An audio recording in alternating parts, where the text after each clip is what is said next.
Hello friends, welcome to my channel Deva Vlogs. So friends, আজি বিহুৰ উপলক্ষে এয়া চাওক মই এটা বিশেষ যেটো খাব লাগে তাকে খালো যেটো হৈছে পয়টা ভাত বুলি কোৱা হয় সো পয়টা ভাত আজি খালো চাওক পয়টা ভাতৰ লগত এয়া পিয়াজ জলকীয়া আৰু এটা আলু পুৰি লৈছো আৰু লগতে নিমখ আৰু তেল দিলো আৰু লগতে আপোনাৰ ঠাণ্ডা পানী লৈ লৈছো ফ্ৰিজৰ একদম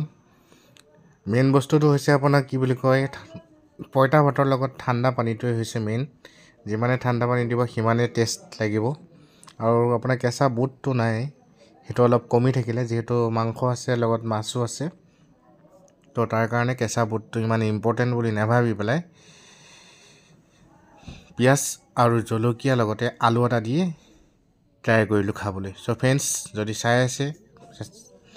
ভিডিওটো লাইক কৰিব ইয়া সক খাবলৈ ষ্টাৰ্ট কৰি দিছো ধুনীয়াকৈ মিহি মিহিকৈ খানি লৈছো আৰু বিহুৰ বতৰত এই খাস ভাত বহুত ইম্পৰ্টেন্ট হয় আমাৰ অসমীয়াৰ বাবে সো আজি আমি ঘৰৰ পৰা দূৰত থাকিলেও বিহুটো উপভোগ কৰাটো আমাৰ কৰ্তব্য হয় যেহেতু আমাৰ বিহুৱে হৈছে মেইন সো এয়া মই খাই আছো আৰু মোৰ লগত আছে মোৰ ওয়াইফৰ কেমেৰাৰ সহপাঠী সো फ्रेंड्स আপোনালোকে যদি ভিডিওটো চাই আছে লাইক কৰিব কমেন্ট কৰিব আৰু লগতে মোৰ ওয়াইফৰ এটা ইউটিউব চেনেল আছে যেটো হৈছে গায়ত্ৰী ভ্লগছ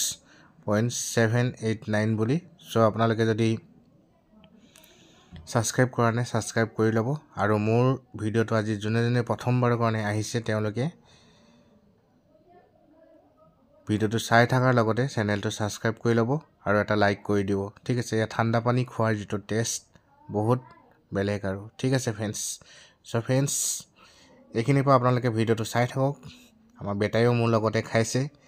বেটা যেহেতু সৰ্দি জ্বৰ হৈ আছে তাক মই ঠাণ্ডা ভাত বেছি নখাও বুলি এগহা খুৱাই দিলো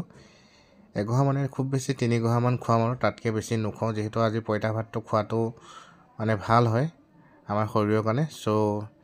এগহা বা দুগহা খুৱাই দিম আৰু এয়া মই এনেকৈ খাই আছো আৰু যদি ভিডিওটো চাই আছে फ्रेंड्स লাইক এটা কৰিব আৰু চেনেলটো সাবস্ক্ৰাইব কৰি দিব ঠিক আছে